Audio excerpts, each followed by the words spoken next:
नमस्कार, मैं हूं मृत्युंजय कुमार झा और अगले आधे घंटे तक कमोडिटी मार्केट पर सबसे बड़ी खबरें जारी है। हम आपको बताएंगे कि आज का बाजार कैसा है, हफ्ते का पहला कारोबारी दिन मार्केट के लिहाज से कैसा है, कहां पर एक्शन है, कहां पर एक्शन कम है और आपके लिए ट्रेड कहां पर बनेगा। और आज की चर्चा में हमारे साथ 4 खास मेहमान जुड़ रहे हैं। हमारे साथ हैं Naveen Mathur, director commodity and currency Anand Rathi के। हमारे साथ किशोर नारने हैं मोतीलाल ओसवाल के।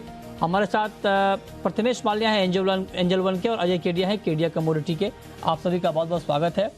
और चर्चा की शुरुआत क्रूड के साथ, क्योंकि आप देखिए कि कच्चे तेल को लेकर के आज एक महत्वपूर्ण मीटिंग है ओपेक प्लस की, जहां पर उत्पादन के मसले पर बातचीत होगी और क्या उत्पादन यहां पर घटाया जाएगा, क्योंकि इससे पहले सऊदी अरब ने इस बात के संकेत दिए थे कि हाँ उत्पादन घटाया जाना चाहिए। क्या इस बैठक में उत्पादन घटेगा? हालांकि उसके बाद हालात कुछ बदले हैं। हालात ये बदले हैं कि चाइना में डिमांड को लेकर चिंता बढ़ी है, कोरोना के मामले वहां पर बढ़े हैं। और दूसरी तरफ ईरान न्यूक्लियर डील को लेकर के भी अभी बहुत तस्वीर साफ नहीं हुई है। इस पर भी ओपेक प्लस की नज़र रहेगी, क्योंकि अगर ये डील हो जाती है तो ईरान से भी ग्लोबल मार्केट में तेल की सप्लाई बढ़ेगी। लिहाजा फिर कहीं ऐसा ना हो कि सप्लाई बढ़ने से दाम कम हो जाए, उसका भी ख्याल यहाँ पर रखा जाएगा। तो किशोर जी, पहला सवाल मेरा आपसे यही होगा कि आज की बैठक से आप क्या उम्मीद कर रहे हैं? Good morning Mrityunjay. I think मैं जो देख रहा हूँ एक्चुअली कि एक इंडिकेशन देने का कोशिश करेंगे और रादर देन कुछ बड़ा कटौती से ज़्यादा एक्चुअली एक लिप सर्विस देने का कोशिश करेंगे। और एक जो डिमांड का जो रिलेटेड चिंताएं हैं वो सामने नहीं आएगा। मेरे हिसाब से ओपेक अभी भी ये बताएगा कि रेट्स कम है और इसको थोड़ा और स्ट्रांग बनाने की ज़रूरत है। बट शायद जो प्रोडक्शन का कटौती रहेगा इधर बेयर मिनिमम रहेगा या बिल्कुल शायद ना ही रहेगा, ना ही भी रह सकता है।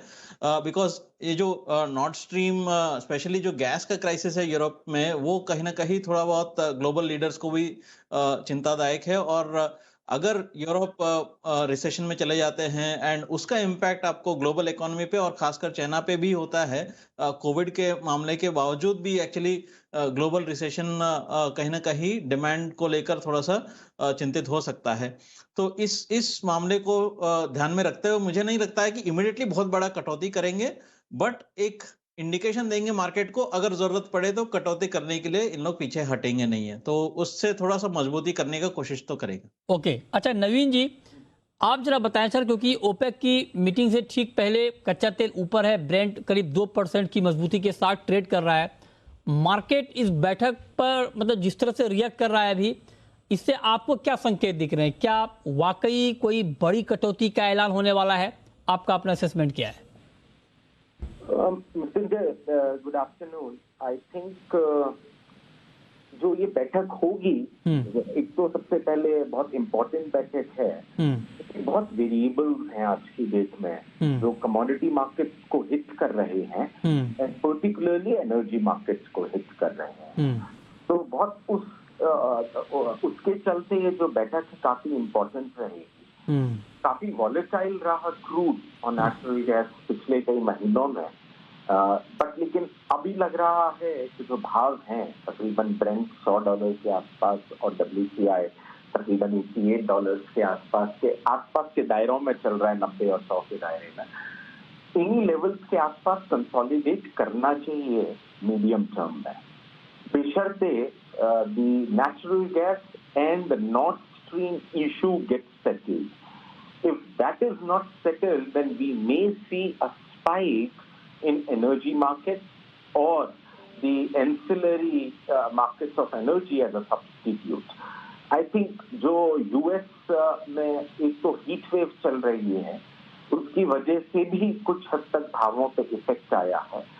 प्रोडक्शन कट को लेके जो ईरान ने पिछले हफ्ते बात करी थी, मुझे नहीं लगता कि प्रोडक्शन कट करेंगे, क्योंकि जो वेरिएबल्स हैं वो बहुत ही अनसर्टेन हो रहे हैं। जैसा किशोर ने कहा कि लिप सर्विस हो सकती है, but actual implementation by OPEC plus और OPEC itself to cut the production would not be a feasible state because of the inflationary concerns which the entire world is facing.